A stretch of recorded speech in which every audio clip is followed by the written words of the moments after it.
आपको अपनी मम्मा को सैलरी देनी है उनके काम के बदले में, तो आप कितनी सैलरी उनको दोगे? 5 लाख, 4 लाख, 20 लाख या 5 करोड़? आंसर जरूर बताएं मुझे कमेंट बॉक्स में। Good morning guys, you are welcome on my YouTube channel chanting Chanakya. Today in Live with Economics series we are going to discuss one of the most important topic of national income, that is precautions to be taken while counting national income। Please आप ये topic miss मत करिए, है ना, otherwise आप बहुत कुछ miss कर देंगे। So let's start. हम जब नेशनल इनकम की काउंटिंग करते हैं तो हमको कुछ प्रिकॉशंस ध्यान में रखनी होती हैं, इन पॉइंट्स को ध्यान में रखना होता है, अदरवाइज हमारी नेशनल इनकम की काउंटिंग क्या हो जाएगी, गलत हो जाएगी। ठीक है ना। तो देखते हैं एक एक करके कौन कौन सी प्रिकॉशंस हमको ध्यान में रखनी है। तो हमारी फर्स्ट प्रिकॉशन है क्या, intermediate goods are not included when we count national income और when we estimate national income. हमको इंटरमीडिएट गुड्स इंक्लूड नहीं करने हैं। आप लोगों ने ये टॉपिक पहले भी पढ़ चुके हो, जब हम वैल्यू एडेड मेथड पढ़ रहे थे तो वहां पे आपने एक फॉर्मूला पढ़ा था, value of output minus intermediate consumption. Intermediate consumption को या इंटरमीडिएट गुड्स को हम क्या करते हैं, माइनस करते हैं, मतलब कि हम एक्सक्लूड करते हैं। अगर आपको इंटरमीडिएट गुड्स के बारे में पता नहीं है तो इसकी डिस्क्रिप्शन, इसकी लिंक आपको डिस्क्रिप्शन बॉक्स में मिल जाएगी। गो देयर एंड फाइंड कि इंटरमीडिएट गुड्स क्या होते हैं, फाइनल गुड्स क्या होते हैं। अभी आपको क्या ध्यान रखना है कि जितने भी इंटरमीडिएट गुड्स हैं, परचेजेज हैं, उसको हम नेशनल इनकम की काउंटिंग में इंक्लूड नहीं करेंगे। ठीक है, अदरवाइज क्या होगा, प्रॉब्लम ऑफ डबल काउंटिंग आ जाएगी। क्यों? क्योंकि फाइनल गुड्स की वैल्यू में इंटरमीडिएट गुड्स की वैल्यू ऑलरेडी इंक्लूडेड है। अगर हम इनको फिर से इंक्लूड करेंगे तो क्या हो जाएगा, डबल काउंटिंग की प्रॉब्लम अराइज हो जाएगी। ठीक है, let's move to the next point, that is sale and purchase of second hand goods is not included. Second hand goods जो भी है हमारे, उनकी सेल एंड परचेज को हम इंक्लूड नहीं करेंगे। क्यों नहीं करेंगे? उसका रीजन ये है कि उनकी वैल्यू उस पर्टिकुलर ईयर में जिसमें वो प्रोड्यूस किए गए थे ऑलरेडी इंक्लूड हो चुकी है। मतलब सपोज करो एक टीवी था और वो आपने कब खरीदा, 2020 में खरीदा। ठीक है, 2020 में वो प्रोड्यूस हुआ था, आपने खरीद भी लिया। अब उसको आपने 3 साल चलाया और 2023 में जाके उसको बेच दिया। खरीदा था आपने 20,000 रुपये का, आपने बेचा उसको 5,000 रुपये का। ठीक है ना। तो अगर हम ये 5,000 रुपये भी नेशनल इनकम में इंक्लूड कर देते हैं तो क्या होगा कि उस पर्टिकुलर ईयर में जिसमें वो प्रोड्यूस किया गया था, मतलब 2020 में, उसकी वैल्यू ऑलरेडी काउंट हो चुकी है नेशनल इनकम में। दूसरा कोई गुड प्रोड्यूस हुआ नहीं है। अगर 2023 में आप 5,000 रुपये फिर से ले लोगे तो मतलब क्या हुआ कि सेम गुड 2 बार काउंट हो चुका है। क्लियर है? सो हमको सेकेंड हैंड गुड्स का सेल एंड परचेज इंक्लूड नहीं करना है। लेकिन हाँ, यहाँ पे आपको एक पॉइंट याद रखना है। वो कौन सा पॉइंट होगा आपका? वो पॉइंट होगा आपका कि ब्रोकरेज और commission on any such sale will be included।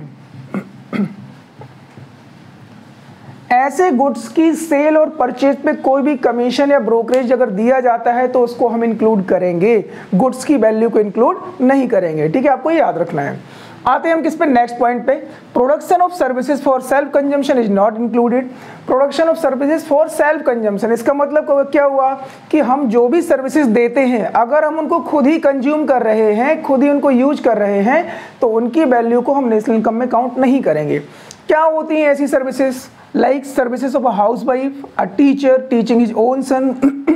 मान लो मेरा बेटा है, मैं उसको खुद पढ़ा रहा हूँ, तो वो इंक्लूड नहीं किया जाएगा। मैं आपसे एक क्वेश्चन पूछना चाह रहा हूँ यहाँ पे, है ना। अगर आप से बोला जाए कि आपको अपनी मम्मा को सैलरी देनी है उनके काम के बदले में, तो आप कितनी सैलरी उनको दोगे? 5 लाख, 4 लाख, 20 लाख या 5 करोड़? आंसर जरूर बताएं मुझे कमेंट बॉक्स में। आपकी मम्मा कितना काम करती है पूरे दिन में, आपको उसकी वैल्यू का नहीं पता है, और इस तरीके की सर्विसेज कभी भी मार्केट में एंटर नहीं करती हैं। ठीक है ना, तो जिससे उनकी मार्केट वैल्यू को हम एसर्टेन कर सकें। यही रीजन है कि इस तरीके की सर्विसेज को हम नेशनल इनकम की काउंटिंग में इंक्लूड नहीं करते हैं। क्लियर है? Let's move to the next point.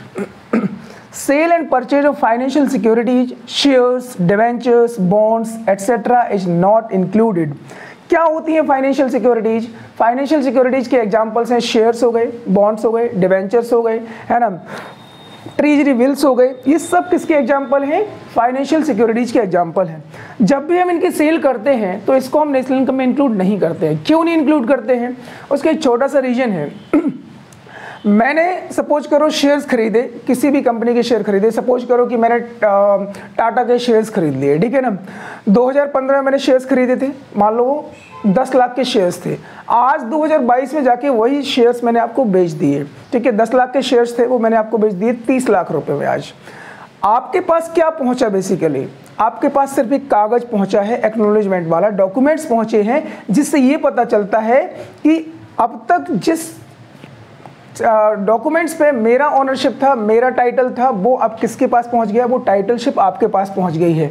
Basically देखा जाए तो क्या आपके पास कोई वैल्यू पहुंची है? नहीं पहुंची है। अगर ये मार्कर मैं आपको दे देता हूं तो आपके पास वैल्यू पहुंची है, लेकिन मैंने आपको एक पेपर दे दिया तो पेपर से आपके पास क्या वैल्यू पहुंची? कोई वैल्यू नहीं पहुंची है। So this is the reason why these financial securities are not included in national income. आपको याद रखना है, ठीक है ना। क्योंकि यहाँ पे सिर्फ क्या हो रहा है? टाइटलशिप ट्रांसफर हो रही है और कोई भी वैल्यू एडिशन नहीं हो रहा है। Let's come to the next point, that is, ये हो गया हमारा, ये भी हो गया। ओके, लास्ट पॉइंट पे आते हैं हम। Transfer incomes, old age pension, scholarship, charity are not included. आप ये टॉपिक भी बहुत पहले पढ़ चुके हो, ट्रांसफर इनकम वर्सेस क्या? Factor income. अगर आपने ये टॉपिक नहीं पढ़ा है, आपको नहीं पता है ट्रांसफर इनकम क्या होता है, फैक्टर इनकम क्या होता है, तो आपको इस टॉपिक की लिंक हमारे डिस्क्रिप्शन बॉक्स में मिल जाएगी। Don't forget to watch it. Okay, अब हम देखते हैं क्या होती है ट्रांसफर इनकम्स। ऐसी इनकम्स जो बिना कुछ किए आपको मिल जाती है, वो कहलाती है ट्रांसफर इनकम्स। जैसे आपको स्कॉलरशिप हो गया, ओल्ड एज पेंशन हो गया, विडो पेंशन हो गया, ठीक है, अनएम्प्लॉयमेंट अलाउंसेस हो गया, चैरिटी हो गया, ये सब क्या है? ट्रांसफर इनकम के एग्जाम्पल है। इनको हम नेशनल इनकम की काउंटिंग में इंक्लूड नहीं करते हैं। क्यों नहीं करते हैं? क्योंकि यहाँ पे आपको बेसिक रीजन दिया गया है, these are not any productive activity and do not add value to flow of goods and services। ये कोई प्रोडक्टिव एक्टिविटी नहीं है कि इससे गुड्स एंड सर्विसेज का फ्लो बढ़ेगा, इसीलिए हम इनको नेशनल इनकम की काउंटिंग में इंक्लूड नहीं करते हैं। सारे पॉइंट को सम अप करते हुए मैं आपको एक हिंट दे रहा हूं कि ऐसा कोई भी ट्रांजैक्शन जो कंट्री के अंदर, इकोनॉमी के अंदर गुड्स एंड सर्विसेज के फ्लो को इंक्रीज नहीं करता है, उस ट्रांजैक्शन को हम नेशनल इनकम में इंक्लूड नहीं करेंगे। That's it. बाकी के पॉइंट हम अभी थोड़ी देर में डिस्कस करते हैं, ठीक है। आप लोग स्क्रीनशॉट जरूर ले लीजिएगा। Let's move to the next point, that is point number 6। अगला जो हमें प्रिकॉशन ध्यान में रखना है नेशनल इनकम की काउंट करते टाइम, वो क्या ध्यान रखना है?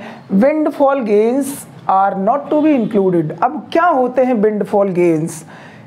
बुंदेलखंडी में कहावत है, आंधी के आम। आंधी के आम मतलब क्या होता है? आंधी हमेशा तो चलती नहीं है ना, कभी कभी चलती है। तो आंधी में जो आम गिरे बटोर लो, हमेशा ये नहीं होता ऐसा।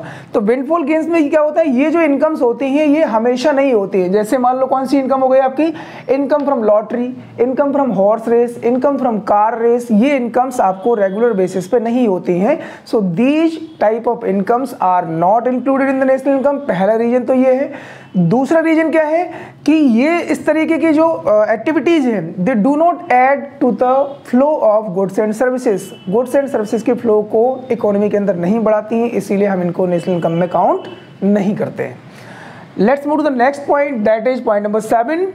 Payment out of past savings like death duties, gift tax, interest tax are not included.